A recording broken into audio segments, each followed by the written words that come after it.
Hey everybody, welcome back to the channel. This is Presley, and in this video I have a very special review for you.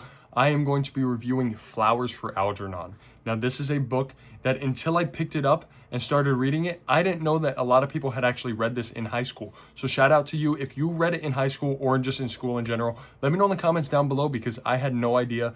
I had never heard of this book before. I was going to start reading Golden Sun, and in fact I already got about 30 pages into Golden Sun, the sequel to Red Rising if you didn't know.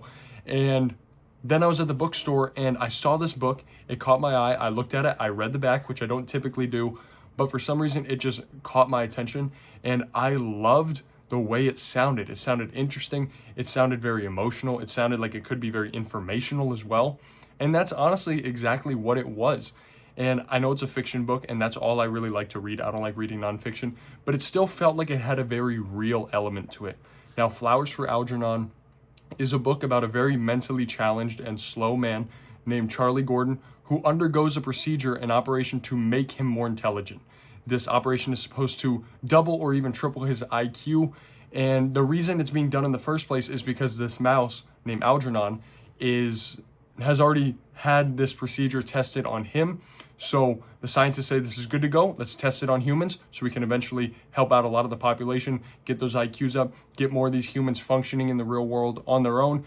And it all seems great, all seems fine and dandy until we find out that there's some sort of miscalculation and actually Algernon, the lab rat, starts deteriorating. He starts going erratic, he starts going crazy, and we wonder if the same thing is going to happen to Charlie.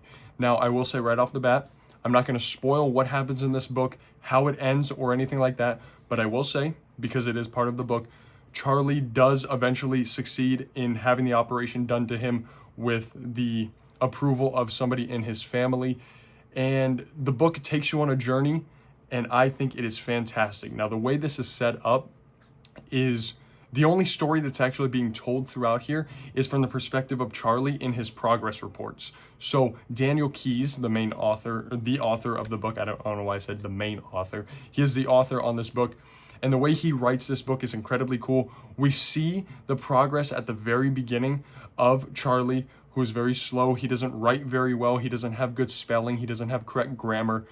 And we see that. And I love how Daniel Keyes wrote this because you feel Charlie, you feel the way he's writing, you see him, and you can almost feel that he's a real person. These are progress reports that feel very personal and very interior to himself, and I love that style of storytelling where it's a bit unorthodox. It's not just chapters one after the other, it's actually a progress report.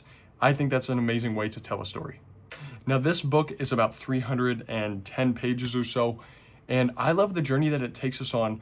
Charlie is only slow in the beginning for about the first 30 or 40 pages. He gets the operation very early into the book, and I like this because it gives us a lot of time to be with Charlie when he's much more intelligent, when his IQ has been raised, when he's asking philosophical questions, reading scientific books, just wondering about the nature of the world and humanity itself.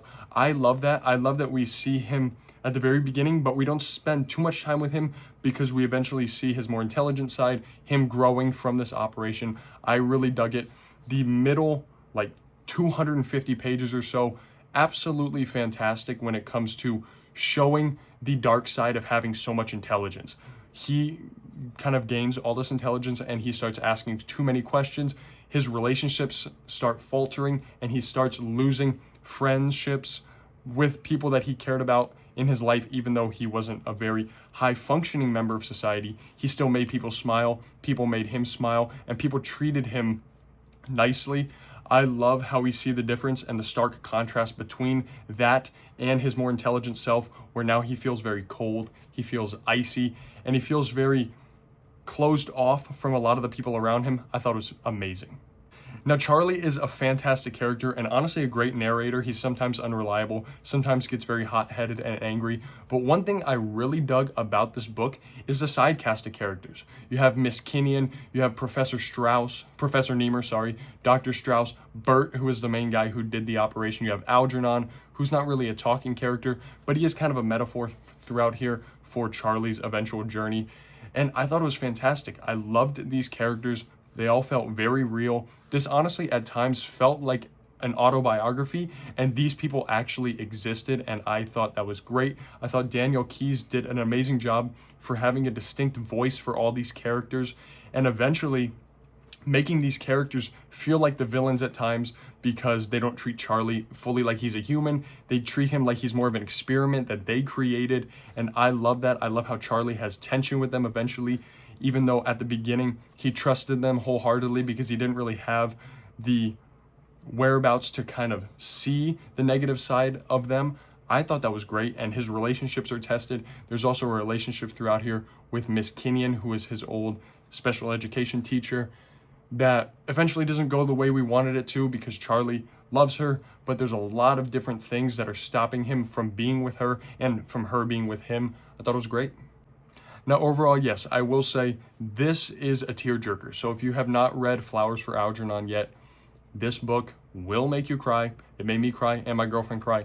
We were loving it. My girlfriend didn't even read the whole thing with me. I was reading about maybe 80 pages or so out of the whole thing to her because there were times when she wasn't home, so I was reading it by myself. But when I was reading it to her, she was even like, wow, this book does a great job of giving you context. So she didn't have to know the whole story. She just kind of saw and heard certain things, and she was caught up with it. I think that's a great way to tell a story.